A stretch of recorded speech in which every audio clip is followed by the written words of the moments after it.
오늘 우리가 함께 나누실 말씀은 예레미야 37장 11절에서 21절까지의 말씀입니다. 예레미야 37장 11절부터 21절까지의 말씀, 우리 다 같이 함께 한 목소리로 합독하시겠습니다.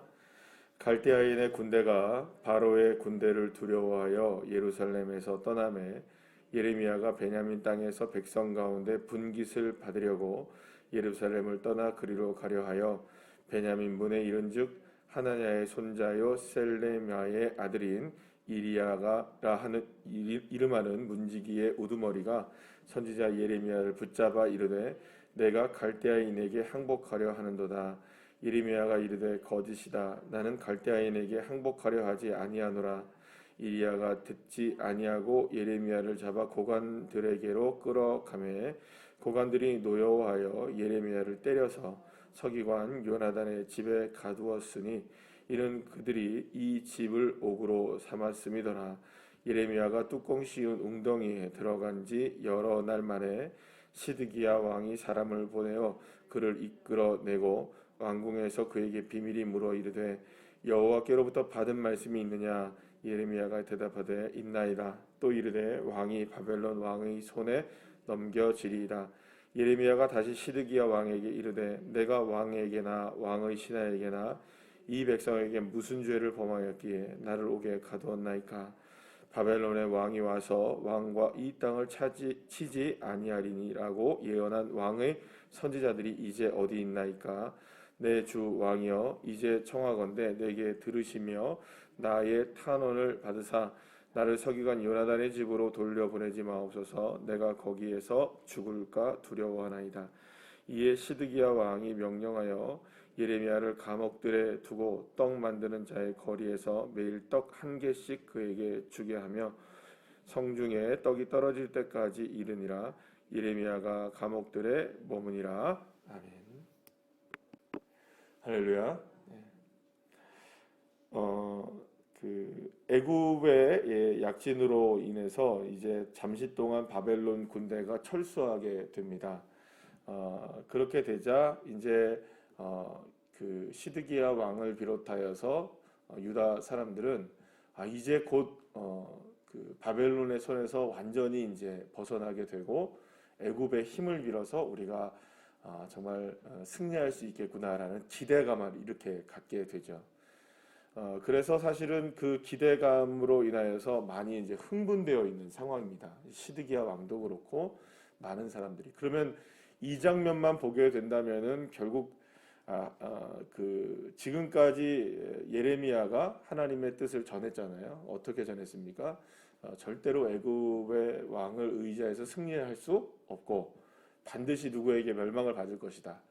바벨론에게 멸망이 된다. 이게 이제 예레미야가 전한 하나님의 뜻이었기 때문에 지금 당장의 이 그 상황만 보자면 예레미야는 틀린 거죠. 하나님도 틀린 거고. 그럼 누가 맞은 겁니까? 결국에는 거짓 선지자들이 맞은 거잖아요. 바벨론에는 애굽의 힘에 의해서 물리쳐질 거다. 이렇게 계속 믿고 있었으니까. 그러니까 결국에는 지금 뭐라 그럴까요? 지금 모든 것이 자기의 뜻대로 되고 있다고 생각하는 이 시드기야나 이런 여러 가지 이 고관들이나 백성들의 모습을 본다면 예레미야는 미운 털 중에 정말 미운 털인 겁니다. 이거는 하나님의 말씀이라고 얘기하면서 맞지도 않는 하나님의 말씀을 전하고 이 지가 참선지라고 얘기하면서도 결국에는 결과적으로 본다면 오늘까지의 이야기로만 본다면 누가 지금 거짓 선지자가 된 겁니까? 예레미야가 마치 거짓 선지자가 되어버린 상황이 된 겁니다. 그 어쨌든 간에 이런 상황이 되었을 때에 그렇다고 예레미야가 여러분들 이런 상황이 내가 잘못된 건가? 하나님이 잘못된 건가? 이렇게 오해하거나 혹은 또 자신이 불신하지는 않았습니다. 이거는 어떤 과정을 거쳐 나가면서 결국에는 바벨론에게 이스라엘이 멸망을 당할 것이라는 걸 분명히 알고 있었기 때문이죠. 그런 찰나에 이제 예레미야가 베냐민에 있는 그 자기에게 주어진 이 분깃을 받으려고 그 땅을 이제 받으려고 이제 베냐민 쪽을 향해서 나가게 됩니다. 그런데 이제 베냐민 쪽을 향해서 이제 북쪽으로 이제 베냐민 땅을 가려면 이제 북쪽으로 가야 되거든요. 그러니까 북쪽으로 간다는 말은 어디로 가는 의미가 있을까요? 그 갈대아인의 땅, 여기서 오늘 갈대아인의 땅으로 간다고 했는데, 그러니까 북쪽으로 가면 이제 말하자면 바벨론에게 이제 항복을 하러 간다, 이렇게 오해가 될 수 있는 일인 겁니다.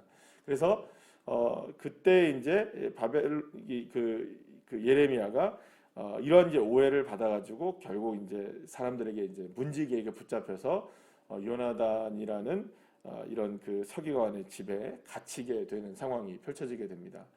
그냥 갇힌 게 아니죠. 막 때립니다, 그죠? 막 때리고 또 어디다 가둡니까? 16절의 말씀에 보면은 뚜껑 씌운 웅덩이에 들어간 지 여러 날 만에, 이렇게 얘기해요. 뚜껑 씌운 웅덩이가 여러분 뭔지 아세요, 여러분들? 혹시 이런 그 비슷한 장면이 어디에 이제 나오는데, 창세기에 나오죠. 요셉이 웅덩이에 들어가 있는 겁니다. 거기가 이제 말하자면 거기가 이제 물을 이제 넣어놓는 그런 저장 창고라고 여러분들 생각하시면 됩니다. 여러 가지 이제 그런 부분, 그렇게 이제 그 웅덩이에 들어가서 이제 뚜껑을 닫으니 여러 날이 지나게 돼요. 그러니까 사실은 이러한 장면을 우리가 생각해 본다면은 지금 굉장히 억울한 사람은 누가 제일 억울한 겁니까? 당하고 있는 예레미야는 정말 억울한 상황을 당하고 있었던 겁니다. 게다가 아무런 잘못도 없어요. 그냥 사실 말하자면 누가 보복을 한 겁니까? 사람들이 보복을 한 거죠. 너 맨날 네 맞는 척하면서 올바른 이야기 하는 척하면서 지내면서도 너가 만약 바벨론에게 항복을 하러 가, 이렇게 뒤집어 씌운 거죠. 그리고 자신들이 여태까지 예레미야에게 말하자면 수모를 당한 거잖아요. 말하자면 하나님의 뜻이라고 전했으면서 하나님의 뜻은 맞지 않은 거잖아요, 지금. 그러니까 너 한번 네가 당해봐라, 이런 식으로 이제 보복을 하게 된 겁니다. 그런데 이제 여러 날이 지나고 난 뒤에 시드기야 왕이 거기에 사람을 보내서 이 그 예레미야를 끄집어냅니다. 그러면 여러분, 시드기야 왕도 사람들도 다 예레미야가 어디에 갇혀 있었다는 걸 알았을까요? 요나단의 집 웅덩이에 갇혀 있었다는 걸 다 알았던 상황이겠죠? 다 이미 소문이 났던 상황이었으니까. 그래서 이제 시드기야 왕에게 이제 다시 이제 불려가서 이렇게 묻습니다. 야, 너 그 웅덩이에, 여기 다 생략이 돼 있지만 너 웅덩이에 그렇게 갇혀 있으면서 하나님께서 뭐라고 말씀하시지 않더냐? 이렇게 이야기를 한 거죠. 그랬더니 예레미야가 말씀하셨습니다. 그래서 똑같은 얘기를 다시 반복합니다. 어떤 얘기합니까? 절대로 애굽에게 이기는 게 아닙니다. 바벨론에게 반드시 유다는 멸망합니다. 당장에 지금 갈대아인이나 뭐 이거 그 지금 뭐 이렇게 바벨론이 잠시 동안은 이렇게 그 애굽에게 힘에 밀려서 잠시 동안 이렇게 물러난 것처럼 보이지만 반드시 이 유다는 바벨론에게 멸망을 합니다. 그런 얘기를 한 거죠. 그러니까 또 듣기 싫은 소리 한 거예요, 그죠? 그러니까 여전히 가둬놔도 변하지 않는 거예요. 그러니까 여러분 얼마나 좀 그렇습니까? 뚜껑을 씌워놓고 웅덩이에 들어가 있었다. 대단히 여러분들 굉장히 치욕적인 일이고, 정말로 이런 일들을 만약에 우리가 당한다면 얼마나 마음이 상심이 크겠어요. 그런데 또다시 그렇게 이야기를 해도 뜻을 굽히지 않으니까 이제 어디로 또 이제 보낼 수밖에 없는 상황이라는 걸 이제 또 직감하게 됩니까? 이 예레미야가 요나단의 집으로 다시 웅덩이에 집어넣겠구나. 그러면 거기서 이제 들어가면 이제 죽을 수도 있겠구나라는 생각을 한 거예요. 그래서 나를 그쪽으로 보내지 말라고 이제 그 왕에게 이야기해서 결국은 어디에 이제 들어갑니까? 감옥에 이제 갇히게 되죠. 12대 뜰이라는 감옥들에 이제 갇히게 되고 매일 하루에 떡 한 조각만 먹게 되는 그런 상황에 놓이게 된 겁니다. 자, 그러면 여기서 이제 우리가 이런 이제 스토리가 오늘 이 말씀 속에 이제 진행이 됐는데요. 그러면 과연 이제 우리가 이 본문을 통해서 무엇을 좀 우리가 생각할 수 있을까라는 것을 고민해 보게 됩니다. 하나는 그 예레미야의 마음입니다. 여러분, 예레미야의 마음이 정말 어땠을까요? 예레미야는 지금 누구의 뜻에 따라 지금 움직인 겁니까? 그러니까 하나님의 뜻에 따라 순종한 것이고, 그러니까 하나님이 전하라는 말씀 전한 거고, 그러니까 예레미야가 이전에도 그렇게 고백했지만 나 안 할래요. 더 이상 이제 말씀 이렇게 안 전할래요. 백성들한테 아무리 전해봐야 변합니까? 안 변합니까? 안 변해요. 안 변하니까 그렇게 해서 하루 종일 거리에 나가서 하나님의 말씀을 전하다가 집에 들어오면 에이, 내일은 안 나가. 나 더 이상 안 해. 때려칠래 이러고 있다가 잠자리에 들면 중심에서 어떻게 합니까? 막 불이 일어나는 거예요. 그래서 다음날 아침에도 어딜 나가는 겁니까? 거리에 나가서 또 하나님의 말씀을 전했던 이 예레미야 아닙니까? 그러니까 사실은 그렇게 하나님의 말씀을 증거하지 않으려고 했고 또 이렇게 자기도 이게 하기 싫은 거예요. 이 일이. 왜냐하면 싫은 소리 하는 게 여러분들 좋습니까? 뭐 좋을 사람이 누가 있겠어요, 그죠? 듣기 좋은 소리 하는 게 좋지. 듣기 싫은 소리만 지금 인생 가운데 계속하고 있잖아요. 사람들이 다 듣기 싫어하는 소리만. 그러니까 예레미야도 지칠 대로 지친 겁니다. 그런데 당하는 일은 뭡니까? 매 맞고 웅덩이에 갇히고 감옥에 갇히는 이런 일들만 있는 거예요. 그럼 예레미야의 마음이 어땠을까요? 예레미야의 마음이 무너질 수 있었을 겁니다. 그러니까 저와 여러분 같으면 그러니까 모르겠어요. 저는 그렇게 생각이 들었습니다. 이런 일 당한다 그러면 여러분 힘을 잃을 수밖에 없겠죠. 그러니까 가도 계속해서 끝이 안 보이는 거예요. 하나님은 말씀하셨고 그 말씀 앞에 순종은 하지만 계속해서 내 삶에 일어나는 일들은 뭡니까? 내가 힘든 거예요. 갇히고 맞고 넘어지고 깨지고 누가 여러분들 이 길을 걸어가겠습니까? 포기를 해도 몇 번이나 더 포기를 하겠죠. 차라리 입을 다물든지, 그죠? 하나님의 말씀을 전하지 않든지 그냥 가만히 있는 게 훨씬 더 나을 수 있습니다. 왜냐하면 누구의 인생만 보더라도 그냥 예레미야 인생만 보더라도 억울한 일이죠, 이거는. 그런데 예레미야는 그럼에도 불구하고 갇히고 매를 맞아도 하나님의 말씀을 전합니까? 안 전합니까? 그래도 전합니다. 두려워도 전합니다. 죽을 수도 있는 상황 속에서도 포기하지 않습니다. 그러니까 이게 무슨 말이냐면 난 포기하지 않으리라 이게 아니에요. 여러분들 오늘 20절 말씀의 마지막에 뭐라고 합니까? 내가 거기서 죽을까? 두렵다 이렇게 얘기하잖아요. 그러니까 이게 인간의 마음이 그대로 드러나죠. 왜 안 두려웠겠어요? 예레미야가 왜 안 두려웠겠습니까? 자기도 두려운 거예요. 죽을 수도 있다는 사실이 두려운 겁니다. 그러니까 그 모습 속에서도 또다시 걸어가는 겁니다. 하나님의 말씀이면 가야지 하고도 걸어가는 거예요. 그러니까 이 사람이 무슨 철인이기 때문에 무슨 뭐 대단한 믿음을 막 어떻게 보면 난 더 이상 나는 두려운 게 없어 이런 사람이기 때문에 걸어간 게 아니고요. 예레미야를 우리가 보통 무엇의 선지자라고 부릅니까? 눈물의 선지자라고 부르잖아요. 그러니까 눈물 흘리며 가는 겁니다.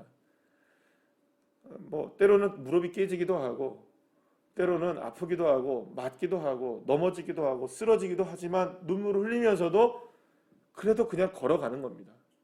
그러니까 오늘 찬송가 우리가 불렀잖아요. 내가 매일 기쁘게 순례의 길에 행함. 여러분 순례의 길이 기쁩니까? 안 기쁩니까?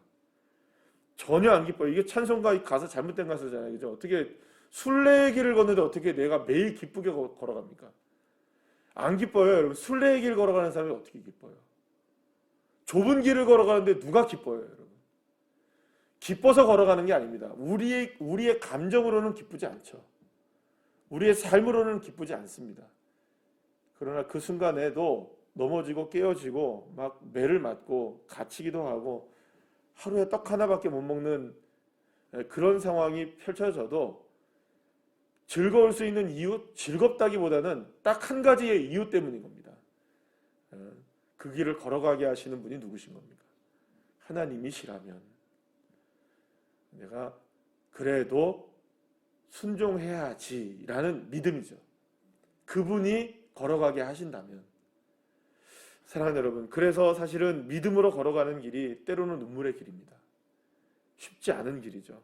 때로는 죽을까 두려워하기도 하고 때로는 갇힐까 두렵기도 하고 때로는 맞을까 힘겹기도 하고 때로는 사람들의 오해를 받기도 하고 그렇게 많은 어려움들이 있어도 그래도 걸어가야 하는 길이라면 그래도 그냥 그게 주님의 뜻이기에 걸어가는 겁니다. 그런데 반대로 오늘의 본문에 보면 이 베냐민 문에 있었던 사람들이나 고관들이나 혹은 시드기야 왕이나 그 사람들은 자기가 원하는 걸 구하려고 하죠. 지금 끝까지 누가 원하는 걸 얻으려고 합니까? 인정받으려고 하는 거예요. 끝까지 자기가 자기 자신들이 맞다라는 걸 인정받기 위해서 누구를 때리는 겁니까? 지금 누구를 가두는 겁니까? 그러면 이 말은 예레미야를 가두고 예레미야를 때리는 게 아니죠. 누구를 향해서 지금 얘기하고 있는 겁니까? 하나님을 향해 하고 있는 거예요. 그러니까 내 뜻을 이루어 달라고요. 내 뜻을 좀. 나를 좀 해달라고요. 내가 맞다는 걸 증명하라고요. 지금 누구에게 지금 이야기하고 예레미야에게 하는 게 아닙니다. 이게 지금 하나님의 하는 것을 누구에게 분풀이 하고 있는 겁니까? 지금 예레미야에게 하고 있는 거죠. 그러니까 지금 예레미야는 그럼에도 불구하고 그냥 맞으면서도 하나님의 뜻을 따라 걸어가는 모습이고요. 이 시드기야를 비롯해서 이 고관들이나 다른 사람들은 끝까지 누구의 뜻을 관철시키려고 하는 겁니까? 내 뜻을 끝까지 관철시키려고 하는. 안 되면 때리고요. 안 되면 가두고, 안 되면 무슨 수를 써서라도 누구를 지금 내 편으로 만들려고 하는 겁니까? 하나님을, 예레미야를, 표면적으로 보면 예레미야를 누구 편으로? 자기 편으로 만들려고 하는 거예요. 그래, 예레미야가 뭘 인정하기를 바라는 겁니까? 그래요. 유다가 결국에는 애굽의 힘을 빌어서 승리할 겁니다. 이 이야기 듣고 싶은 거죠. 바벨론은 멸망할 거고 우리는 안 멸망합니다. 이런 얘기 듣고 싶은 거잖아요. 누구에게 그 이야기 듣고 싶은 겁니까? 예레미야가 아닌? 물어보잖아요. 예레미야, 너 하나님이 뭐라고 얘기하시더나? 하나님께 그 이야기를 듣고 싶은 거예요. 결국에는 여러분들 여기서 우리가 늘 이야기하는 거지만 신앙과 미신의 차이가 여기 딱 드러납니다. 예레미야는 믿음을 가지고 있었죠. 자기의 뜻이 안 이루어지잖아요. 누구의 뜻대로 가는 겁니까? 하나님의 뜻대로 가는 겁니다. 이게 믿음입니다. 그러나 끝까지 누구의 뜻을 이루려고 합니까? 자기의 뜻을 관철시키려고 하죠. 이게 뭡니까? 미신입니다. 그래서 여러분 신앙과 미신의 차이점은 아주 교묘하게 갈려집니다. 우리의 모습이 신앙인 것 같지만 미신일 때가 너무나 많은 거죠. 말로는 우리가 찬송 부를 때도 그렇고 기도할 때도 그렇고 그리 아니하실지라고도 고백을 하지만 그리 아니 되면 아니 되옵니다죠. 그죠? 그리 아니하시면 아니 되옵니다. 반드시 물론 하나님이 우리의 형편과 사정을 다 아시기에 때를 따라 하나님이 역사하시죠. 저는 그 하나님을 믿습니다. 참 좋으신 하나님이십니다. 우리를 일부러 사망의 음침한 골짜기를 걸어가게 하시는 분이 아니십니다. 우리를 그렇게 웅덩이에 빠뜨려서 일부러 고난을 겪게 하시는 그런 하나님은 아니십니다. 만약에 그러나 그런 길을 걸어가게 하신다면 하나님의 뜻이 있으신 것이죠. 그러니까 반드시 하나님의 뜻이 있기에 우리를 그 길로 걸어가게 하시는 것이죠. 그럴 때 우리에게 필요한 것은 그 상황 속에서 하나님이 내가 순종하기를 원하는 것이 무엇일까를 고백하는 것이죠. 그래서 진짜 믿음과 신앙의 차이점 속에서 늘 우리는 갈림길에 살아갑니다. 오늘도 어쩌면 우리가 하루를 살아가면서도 신앙과 미신의 갈림길에서 늘 고민할 수 있습니다. 그러나 그때 예레미야가 두려운 상황 속에서도 끊임없이 끝까지 하나님의 뜻에 그래도 순종하며 나갔던 것처럼 그 믿음이 저와 여러분에게 있게 되기를, 그리고 그 믿음으로 그래서 결국에는 궁극적으로 하나님이 맞다는 것을 우리의 삶 속에서 하나님이 증명하시도록 그 내 삶을 내어드리는 믿음의 자녀들 한 분 한 분들 다 되시기를 간절히 축복합니다. 기도하시겠습니다.